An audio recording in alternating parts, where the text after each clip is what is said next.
It took us 9 days to photograph what was on the screen for just about 9 minutes. And we're kind of proud of it. We're proud that everybody lived through it, including me.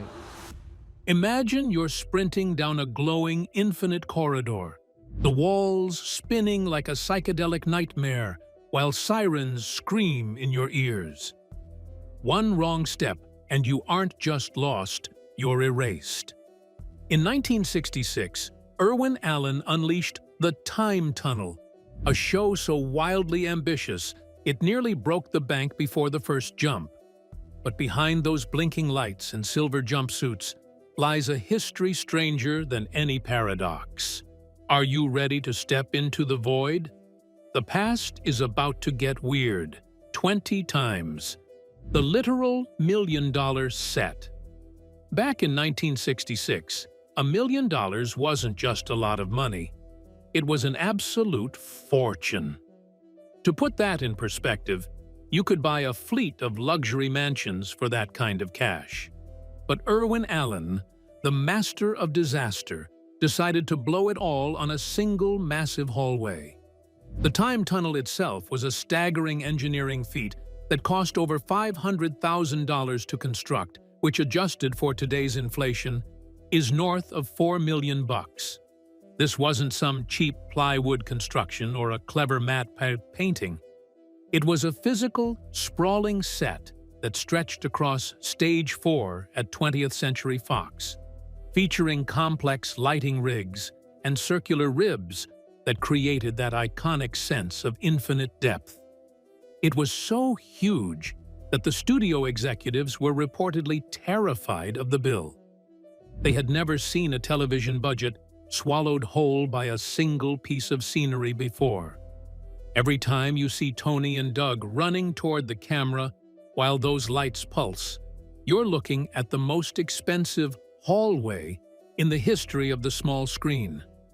It set a standard for sci-fi spectacle that few shows could match, effectively gambling the entire production's survival on a visual wow factor that still holds up as a masterpiece of mid-century design.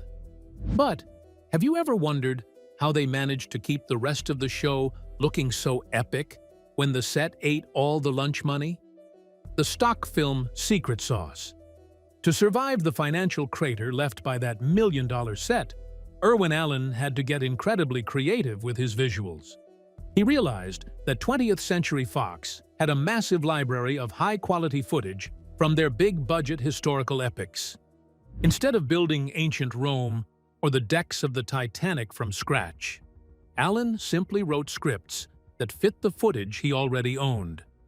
This meant the show looked like it cost 10 times more than it actually did. If the studio had a hit movie about the French Revolution, Tony and Doug were suddenly dodging the guillotine. If there was desert footage from a war movie, the boys were off to fight the British in North Africa. It was a genius move of cinematic recycling that allowed a weekly TV show to have the production value of a multi-million-dollar feature film. However, it also created a bizarre creative cage. The writers weren't always coming up with the best sci-fi concepts. They were often just looking through a catalog of old film reels and trying to figure out how to shove two guys in sweaters into the middle of a pre-existing battle scene. It was the ultimate fake-it-till-you-make-it strategy in Hollywood history. Wardrobe recycling from big Hollywood. The cost-cutting didn't stop at the backgrounds. It extended right down to the clothes on the actors' backs. If you look closely at the background extras in almost every episode, you aren't seeing custom-made period costumes. You are seeing the literal hand-me-downs from some of the biggest stars in cinema history. Costumes from legendary films like Cleopatra, The Agony, and The Ecstasy, and The Robe were pulled from the 20th Century Fox wardrobe department and dusted off for the time tunnel. This created a surreal situation where a random background actor in a TV show might be wearing an outfit originally tailored for Richard Burton or Rex Harrison. It added a level of texture and detail that a 60s television budget could never have afforded on its own.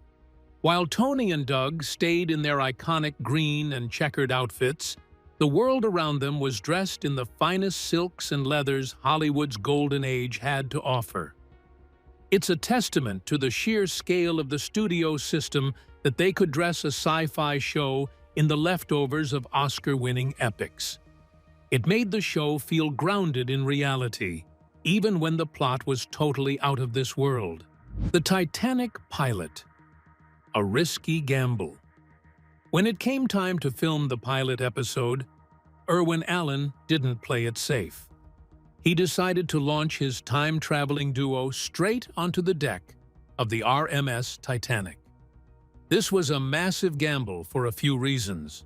First, the 1953 film Titanic provided the necessary stock footage, but the emotional weight of the tragedy was still very much a part of the public consciousness.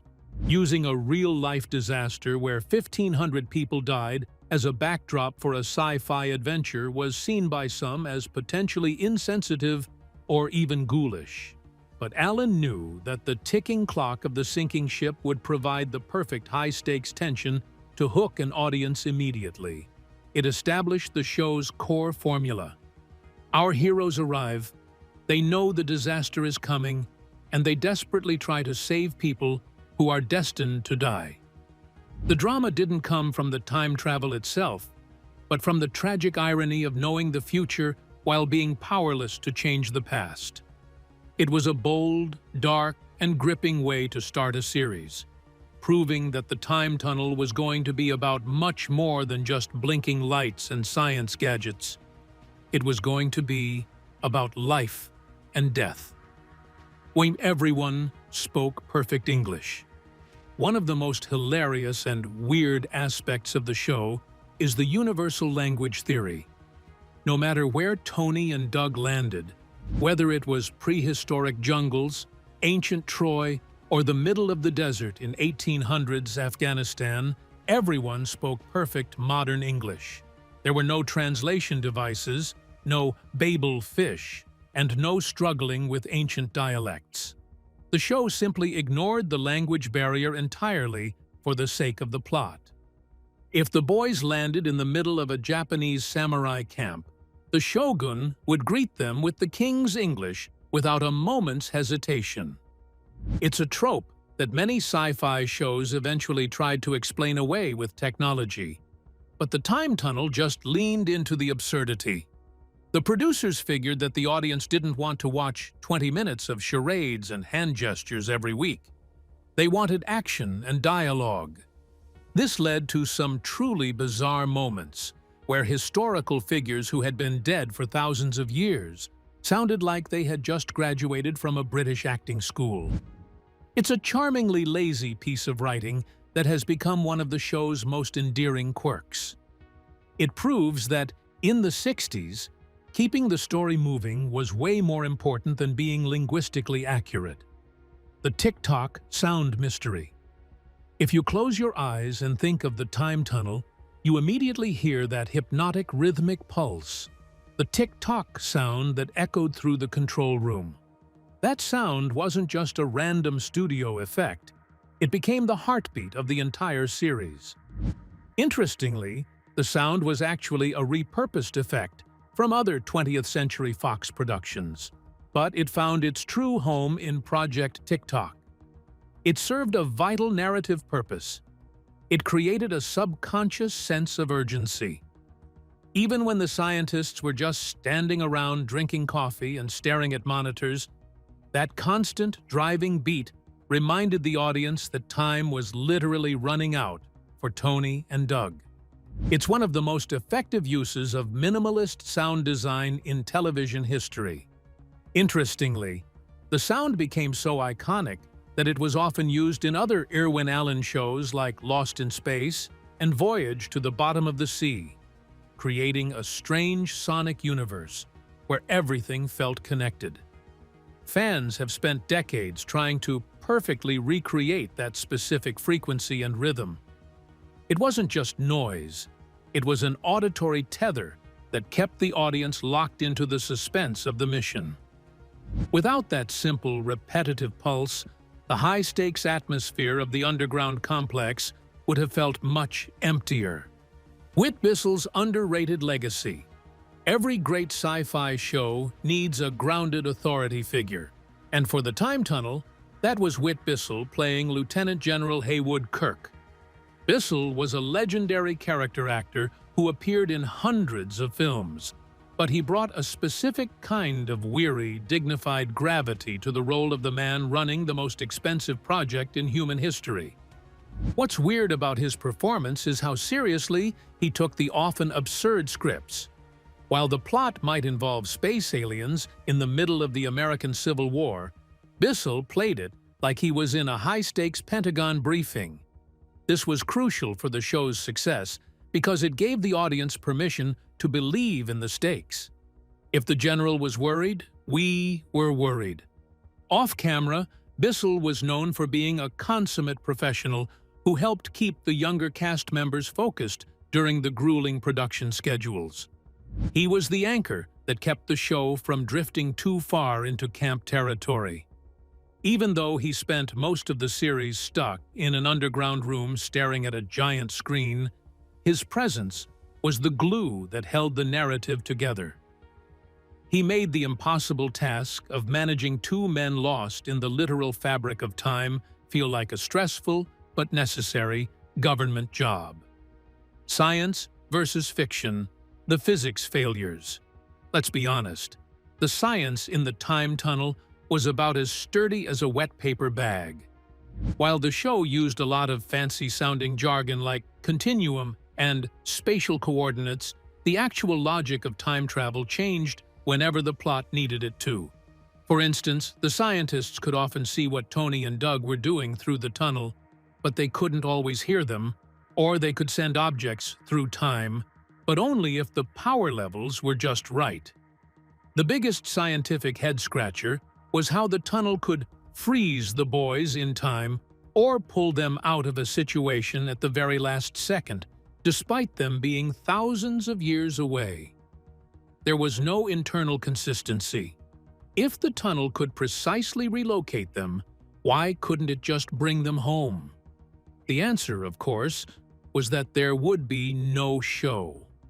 The producers prioritized the rule of cool over the laws of physics every single time. This led to some hilarious moments where the scientists would explain away massive logical paradoxes with a single line of technobabble. It's a classic example of 60s sci-fi where the imagination was infinite, but the concern for actual mathematics was basically zero. They weren't building a textbook, they were building a roller coaster. The silver jumpsuit obsession. In the mid-60s, if you wanted something to look futuristic, you basically had two options: put a bunch of blinking lights on it or make it silver. The time tunnel did both, but it went particularly hard on the silver jumpsuits. Whenever the show featured people from the future or advanced alien civilizations, they were almost inevitably dressed in shiny, crinkly metallic fabric. These suits were notoriously uncomfortable for the actors, often becoming incredibly hot under the intense studio lights and offering zero breathability. But for Irwin Allen, the visual pop of the silver was worth the discomfort. This aesthetic choice created a weird visual shorthand for the audience. Shiny equals advanced. What's even weirder is how these suits have become a permanent fixture in our collective memory of what the future was supposed to look like. Even though we now know the future is more likely to be sleek glass and black titanium, the silver jumpsuit remains the ultimate symbol of retro-futurism.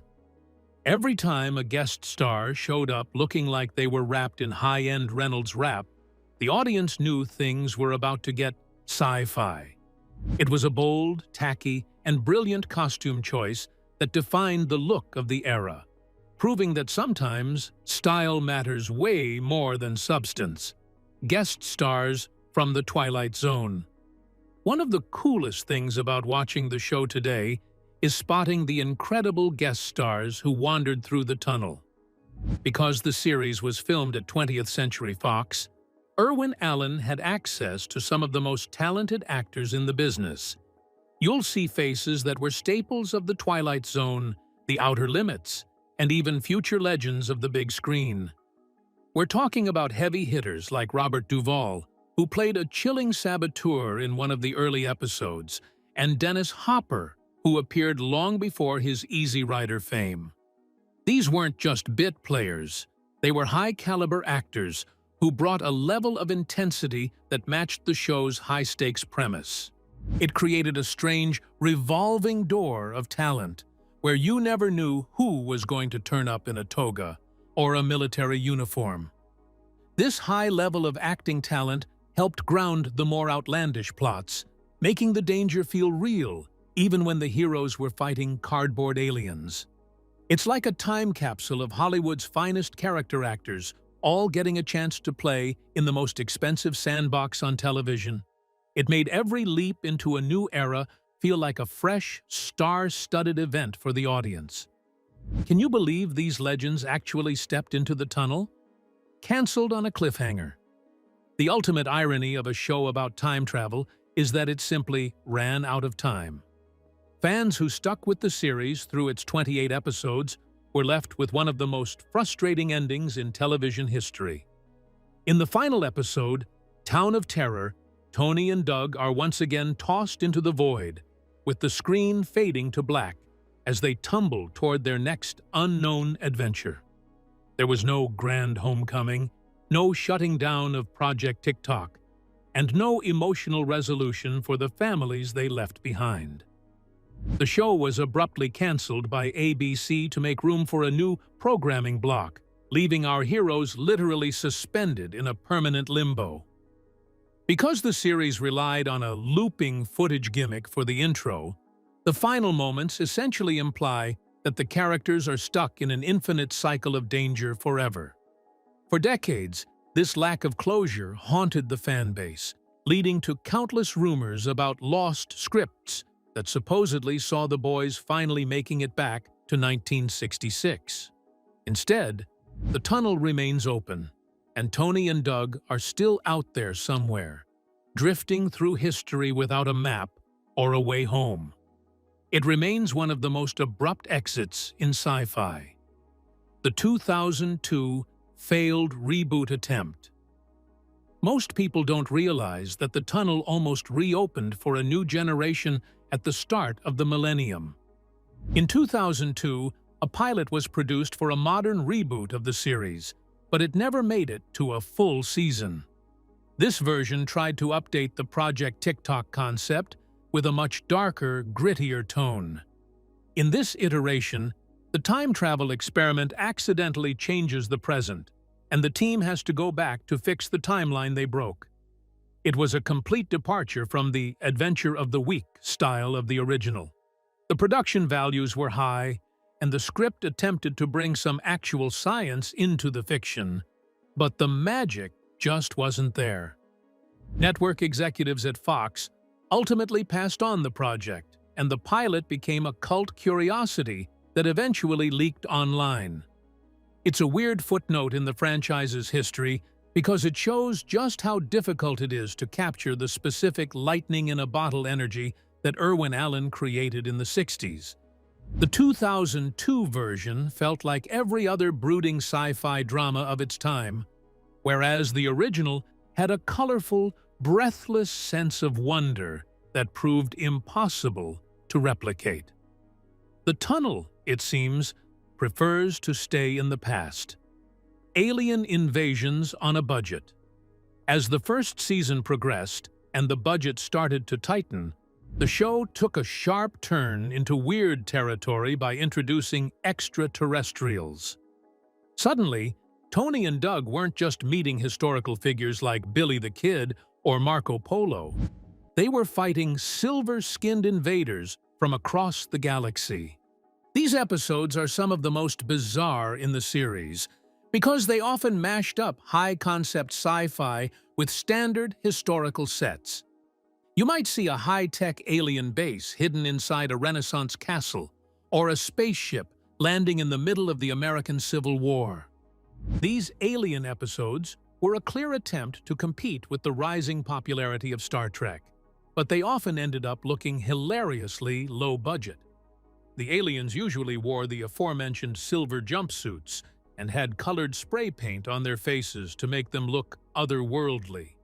While these episodes are often mocked by purists who preferred the historical drama aspect, they added a layer of campy fun that defined the late 60s sci-fi aesthetic. It was a desperate, creative scramble to keep the show relevant, resulting in some of the most memorable and unintentionally funny moments in the entire run. It was history, but with a heavy dose of UFO fever. The hidden meaning of the color palette. If you've ever noticed how much the color green pops in the show, you aren't imagining things. Irwin Allen was obsessed with how the show looked on the newly popular color television sets of the era. This led to a very specific, almost aggressive use of color theory. Tony Newman's iconic green turtleneck wasn't just a fashion choice, it was a technical one. The specific shade of forest green was chosen because it provided a perfect contrast against the neutral grays of the tunnel and the tan desert backgrounds of the stock footage. It ensured the hero was always the focal point of the frame, regardless of how chaotic the scene became. Similarly, the red and blue blinking lights of the control room were designed to show off the capabilities of color broadcasting. At a time when many households were still transitioning from black and white, the time tunnel served as a vibrant advertisement for the future of the medium. The weird part is how much this influenced the show's lighting design, which often used surreal, non-naturalistic hues to evoke different time periods. It wasn't about realism, it was about making the screen sizzle with saturation. Every frame was engineered to be a visual feast that justified the high cost of a color TV. James Darren's pop star history. Before he was Dr. Tony Newman, sprinting through history, James Darren was a genuine teenage heartthrob and a chart-topping pop star. This created a strange dynamic on set, as the show was trying to maintain a serious sci-fi tone while its lead actor was frequently mobbed by screaming fans. Darren had a string of hits in the early 60s, including the massive smash Goodbye Cruel World, and his musical background occasionally bled into the series' promotion. It's a bit weird to think that the brilliant scientist responsible for the most advanced physics project on Earth was played by a guy who was essentially the Harry Styles of his day. This teen idol energy was actually a calculated move by the producers to attract a younger, female demographic to a genre that was traditionally dominated by male science geeks. Darren brought a certain suave, Hollywood charisma to the role that made Tony Newman feel more like a leading man in an action movie than a guy with a PhD. While his co-star Robert Colber played the more stoic, traditional hero, Darren's presence provided the cool factor that helped the show bridge the gap between hard sci-fi and mainstream entertainment. He was the scientist with the voice of an angel. But wait, did the music actually save the show or sink it? Prop crossovers with Star Trek. In the small world of 60s television production, props were frequently recycled to save money, leading to some weird shared universes if you look closely enough. The time tunnel shared a surprising amount of DNA with other legendary sci-fi shows, most notably Star Trek. Because both shows were filming during the same era, many of the electronic gadgets, laboratory beakers, and even large computer consoles were rented from the same prop houses. Dedicated fans have spotted specific control panels and blinking light arrays that appeared in the underground TikTok complex one week and on the bridge of the Enterprise the next. There was even a specific rotating scanner prop that seemed to make the rounds through every sci-fi set in Hollywood. This created a subtle, unintentional visual language where the future always looked remarkably similar, regardless of the network or the plot. It's a fun game for gearheads to play, tracking a specific piece of plastic molding as it travels from a 1966 time lab to a 23rd century starship.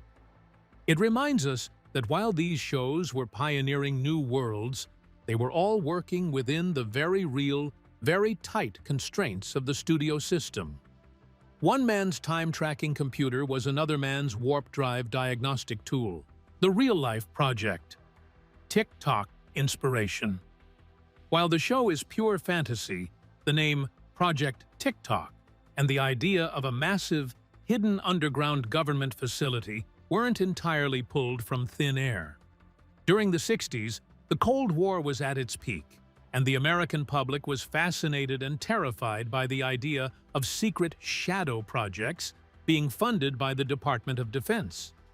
Facilities like NORAD's Cheyenne Mountain Complex, which was built deep inside solid granite, were becoming part of the national conversation. Irwin Allen tapped into this underground bunker anxiety to give his show a sense of grounded, paranoid realism. The idea that billions of taxpayer dollars were being funneled into a hole in the desert for a project the public knew nothing about was a very 60s concept. Even the ticking clock motif mirrored the doomsday clock of the atomic age. Of course, the real-life projects were focused on nuclear surveillance rather than sending guys in sweaters to the Battle of Gettysburg, but the aesthetic of the TikTok base, the endless levels, the military oversight, and the high-tech secrecy was a direct reflection of the era's military-industrial complex.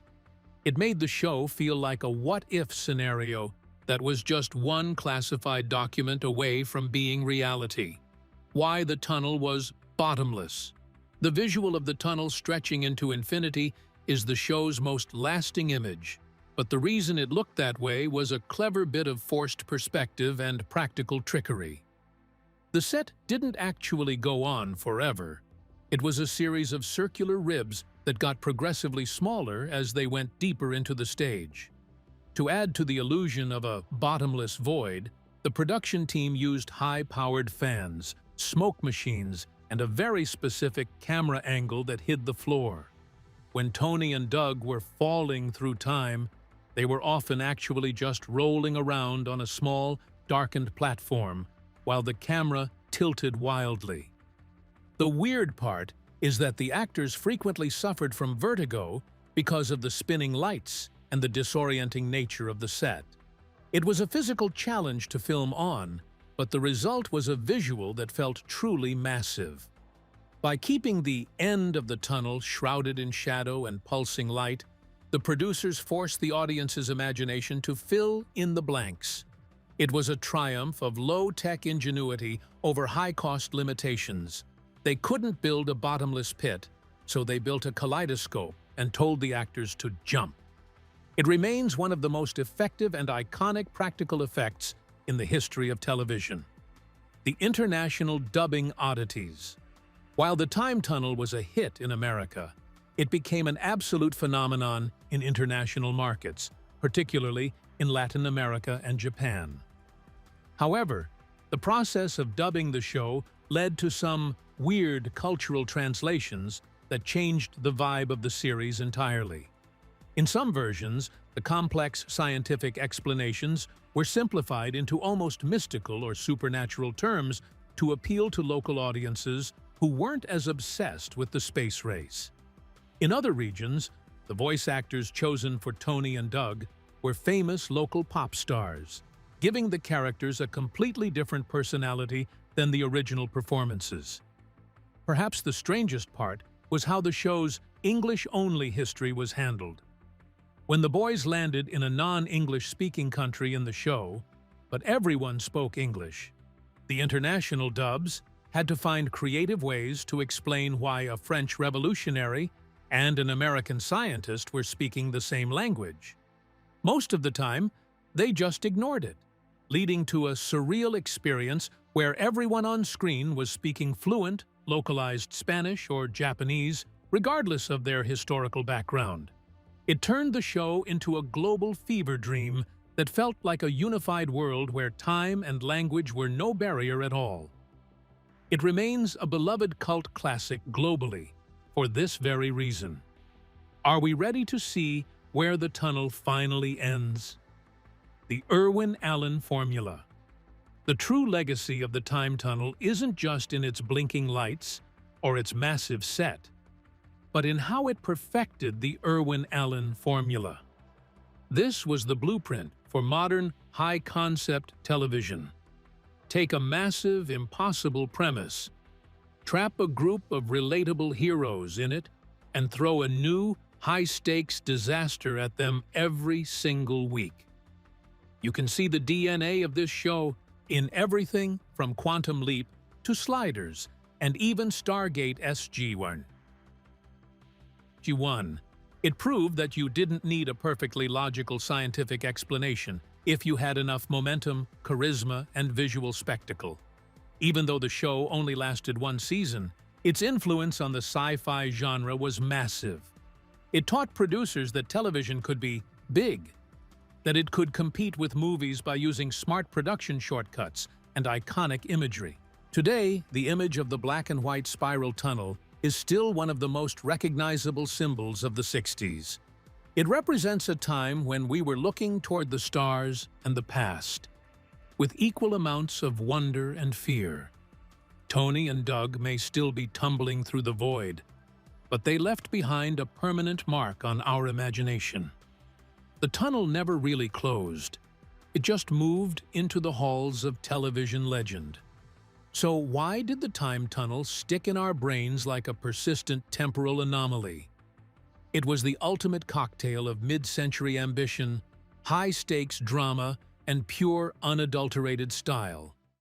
Irwin Allen didn't just build a show. He built a portal to our wildest what-if scenarios, proving that even with recycled costumes and wonky physics, a great story can outrun time itself. It's a masterclass in retrofuturism that still pulses with energy decades later. If you enjoyed this deep dive into the void, make sure to hit that subscribe button and ring the bell. The past is waiting.